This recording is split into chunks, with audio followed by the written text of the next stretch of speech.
Hillary Clinton's email contrition, Donald Trump's effort to be taken seriously, and the Iran deal inches closer to approval. The policy and the politics, tonight on Washington Week. Sanctions alone were not getting the job done. They were failing to slow, let alone halt, Iran's relentless march towards a nuclear weapons capability. The White House rounds up the votes they need to stop Congress from killing the Iran nuclear deal. We're the only country in the world that has the military capability to take out Iran's program today, tomorrow, and into the future. But is the fight over? I'm frustrated that there's not enough votes to block it today, but as president, I will terminate that bad deal on day one. As the 2016 campaign steams toward Labor Day, more shoes drop. Donald Trump pledges to stay a Republican. So I will be totally pledging my allegiance to the Republican Party and the conservative principles for which it stands. And he takes fresh aim at Jeb Bush. Yes, they broke the law, but it's not a felony. And Bush aims right back. This is not a guy who's a conservative, and using his own words is not a mischaracterization. They came out of his own mouth. Carly Fiorina likely makes the cut for the next GOP debate. I think Donald Trump and Jeb Bush are going at it as frontrunners are going to do in a presidential campaign. And Joe Biden's in the speculative spotlight. The most relevant factor in my decision is whether my family and I have the emotional energy to run. The hits keep on coming. Covering the week, Peter Baker, chief White House correspondent for the New York Times, Gene Cummings, political editor for the Wall Street Journal, and Karen Tumulty, national political correspondent for the Washington Post. Award-winning reporting and analysis, covering history as it happens. From our nation's capital, this is Washington Week with Gwen Ifill.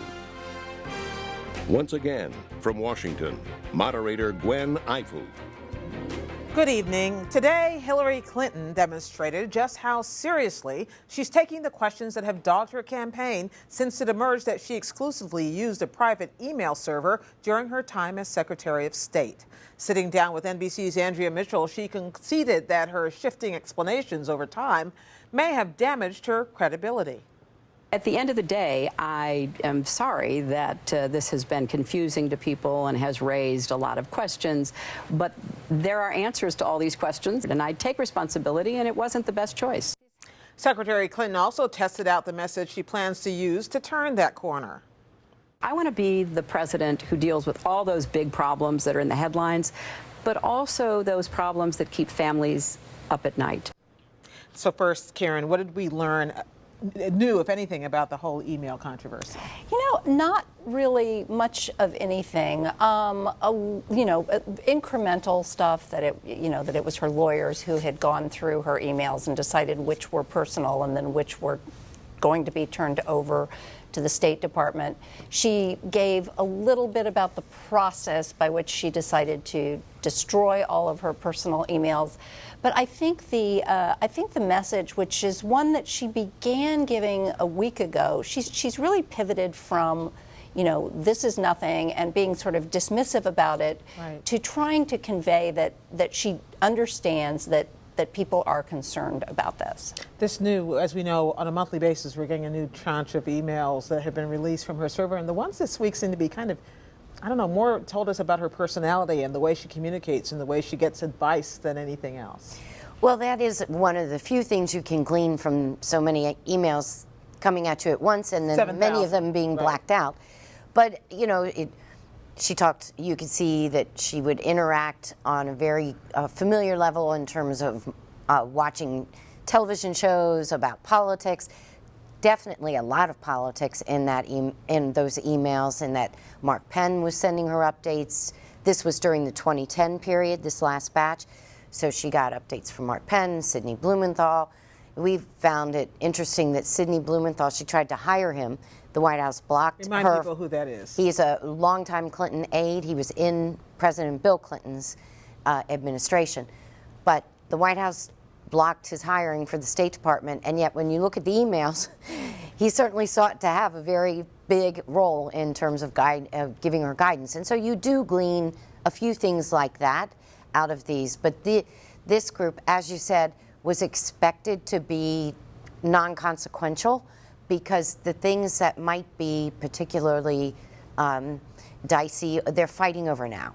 The State Department and the intelligence agencies are fighting over what should be classified and what shouldn't be.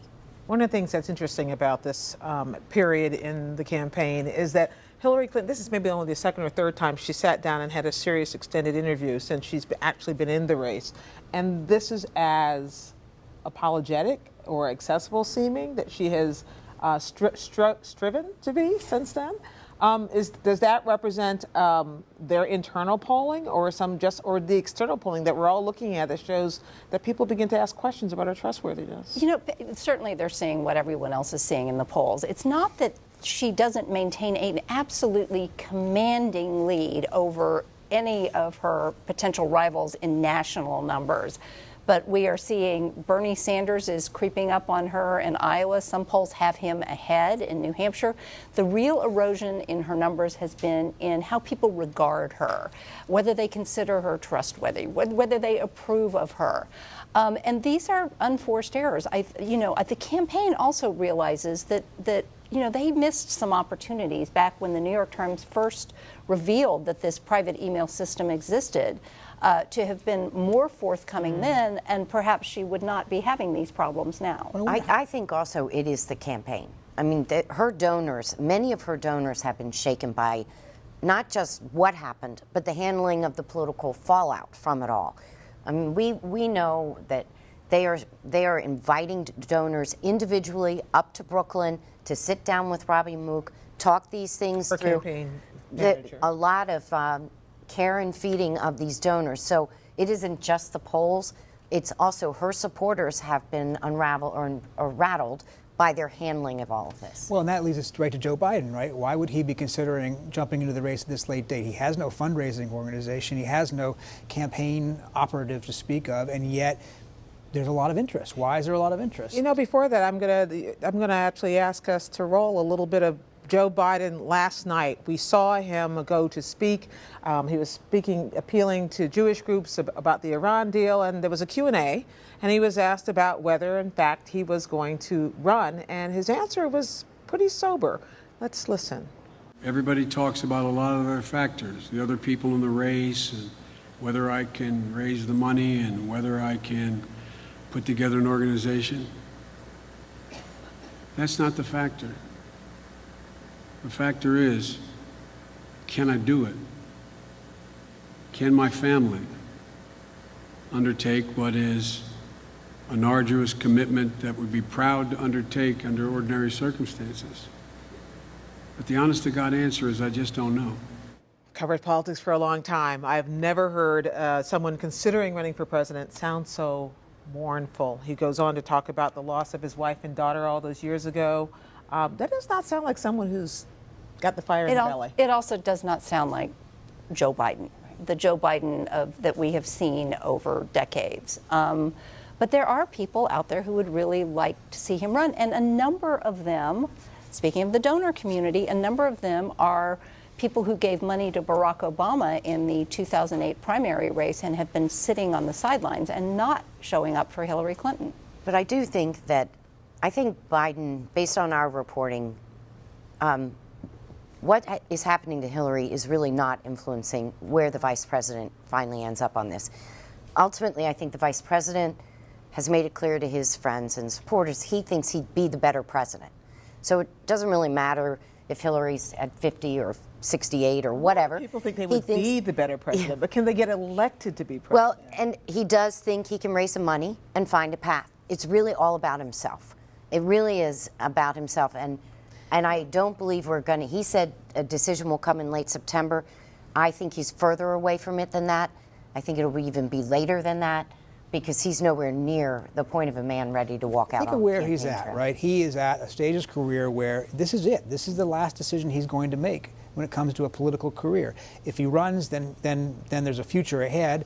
probably a very difficult path if he has any chance of beating Hillary Clinton, but at least a future.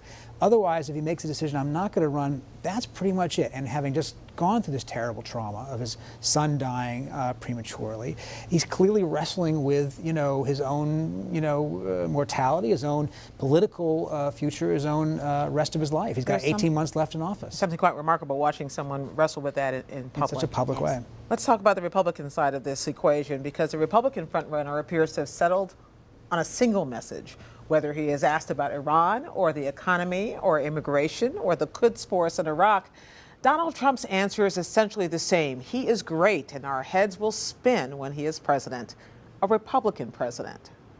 I will be totally pledging my allegiance to the Republican Party and the conservative principles for which it stands. I see no circumstances under which I would tear up that pledge. The pledge in question is a non-binding promise that Trump will not run as an independent in 2016. Now, remind us why that was even an issue, Jean. Well, at the first debate, there was all kinds of rumors in the air that he might run if he didn't come out of the nomination, he'd run as an independent and kill the party. So Fox asked him, or asked all of them, right, who will not pledge to support the Republican nominee? And he did indeed raise his hand. And at that point, it sent shockwaves through the party and has been an obsession ever since, the worry that he would actually do this. So for him to put it to rest is, for the Republicans, a big relief. Did he put it to rest, though, Karen? This isn't a legally binding document. It's not a legally binding document, and it is provisional on him continuing to believe that the Republican Party is treating him fairly. He said that a number of times. What does that mean? I kept wanting to shout at the TV screen. What is fairly? How do you define that? I think just watch his Twitter feed and you will get moment by moment who he thinks is treating him fairly or not. So this is good news and bad news for the Republicans. I mean, the good news is that that Donald Trump is solidly aligned with the Republican Party. The bad news is that the Republican Party is now solidly aligned with Donald Trump. So this, again, could, as much as they want to talk about him like he's some sort of force of nature out there, who, when he says something to alienate Hispanics or whatever, he's not speaking for the party. It's, I think, a little bit more difficult to do that now. It is interesting to watch the other candidates wrestle with what to do. And the person most interesting to watch this week was Jeb Bush. And there was even a dispute that sprung up between the two of them where they talked about what language you're allowed to speak on the campaign trail. Let's listen to that exchange. Here I am, a candidate for President of the United States, believing that we should campaign con brazos abiertos, with our arms wide open. When you get right down to it, we're a nation that speaks English. And I think while we're in this nation, we should be speaking English. Now, the interesting thing, there's so many interesting things, but Jeb Bush speaks incredibly fluent Spanish. His wife is a native Spanish speaker. So what is this really about? Is this about some larger issue? Absolutely. These two, the biggest change this week came from the Bush camp. Trump has been steadily pummeling Jeb Bush. The Bush campaign had to decide really what were they going to do, and their analysis was if we keep staying where we are and kind of trying to make fun of it and really not responding, we look weak, which only reinforces Trump's attack. So the other option was go on the attack and risk whatever wrath is coming at them after that. And Jeb Bush, of course, being the one who said he wasn't going to run unless he could do it joyfully. There is, in fact, one joyful candidate out there, and that is not Jeb Bush. No joy in Mudville right now. That's right. Well, so then what do any of the other candidates do about it? We see what Ted Cruz's response, which is, come, join me, let's protest arm in arm together. We see Scott Walker's kind of searching for a place to land and not really attacking him. We see Carly Fiorina saying, much more mildly, I think, but criticizing him for not being ready to be president. She had the best criticism of him in that first debate, and that's one of the things that set her apart. Right. She was the one who said, did you get your phone call from Bill Clinton to talk about your presidency? Right. I didn't get one, and of course Donald Trump did indeed talk with Bill Clinton about his presidential campaign. So in fact, she has had the meanest and sharpest attack on Trump. She just hasn't said it lately. So it's kind of significant that she made the cut apparently this week for the next debate we're going to see in a couple of weeks. And Christie is promising to be more aggressive, and he's been one willing to criticize Trump. The one who has stayed under the radar is Marco Rubio. He has not said anything much at all about Trump, and as a consequence, Trump has not set his aim on him either. Let's talk about Carly Fiorina for a minute, because you're right. She was at the kiddies table in the first debate. They've changed the rules at CNN so she is allowed to participate in the major debate. Does that make a difference about what the chemistry will be up there on that stage? Well, and by the way, they changed the rules in a way that I think most people think made the rules more fair, because instead of using old polls, they're using more recent polls. For one thing, there may be 11 candidates on the stage now instead of 10. There will be a woman on the stage where there wasn't one before, but I do think that Carly Fiorina had earned her way onto that stage by really demonstrating that she, outside of Donald Trump, probably has the best sort of thrust and parry kind of skills of any of the other candidates. And you talk to people in Silicon Valley, and they say that was what she was known for, too, when she was the head of HP, that she could do a sales presentation, a marketing presentation like nobody they had ever seen before. Peter, let me ask you a question, actually, because I'm curious. One of the things that happened in the last 24 hours is Donald Trump gave an interview to Hugh Hewitt, the conservative radio host, in which, among other things, Hugh Hewitt asked him about a couple of, foreign names, people who are enemies to America, and whether he knew who they were. And Trump's response, as is typical now, was to push back pretty aggressively and say that was a gotcha question. Is that something, however, that Americans expect of their candidates, to know the answers to questions like this? Yeah, I mean, it's a good question. Remember in 2000, when George W. Bush was running, he got asked the names of 4 foreign leaders, and he only got 1.5, depending on how you grade him. It didn't hurt him, but it obviously did make the point that he wasn't schooled in foreign policy. That didn't matter so much in 2000. It was a pretty peaceful time, and we were focused mostly on domestic issues. This is a different moment. I mean, we have big issues in the Middle East right now. The difference between the Quds Force, which is the paramilitary organization of Iran, which has been fighting us and our allies for a lot of years, and the Kurds, who are our friends and have been fighting on our side against ISIS, it's a pretty big difference. And so whether the average voter connects to that or not, I don't know. I mean, that's probably not. They probably don't focus that deeply on it either. But it's more relevant probably to today's issues than a lot it has been in the past. And Hugh Hewitt put those exact same questions to Carly Fiorina, and she actually was, and she was able to answer them. And it shows, I think, the level of preparation that she's probably going to bring to the debate. And even if you don't know who they are, his dismissive tone about, well, it doesn't matter because they won't be in office when I get in office anyway. They'll probably be gone, and I'll just be dealing with the next ones. I'll know who they are better than I know who you are, he said to Hugh Hewitt. Let's stay with foreign policy for a moment, because the numbers have been adding up in Washington. Even enough senators now and House members also signed up this week to guarantee Congress will not be able to turn back the Iran nuclear deal. But until the final votes actually occur, the debate rages on. Secretary of State Kerry said the White House is still pushing for 41 senators to block a vote of disapproval. We want anybody and everybody, hopefully, to be able to vote for it. We're going to continue to try to persuade people up until the last moment. And our hope is that that number will grow, obviously. But it is enough to sustain the president's veto. But that's not satisfactory for us. Now, opponents aren't done yet. Ted Cruz, as we mentioned, has asked Donald Trump to rally against the deal at the Capitol next week. And more than one candidate has pledged to take it apart.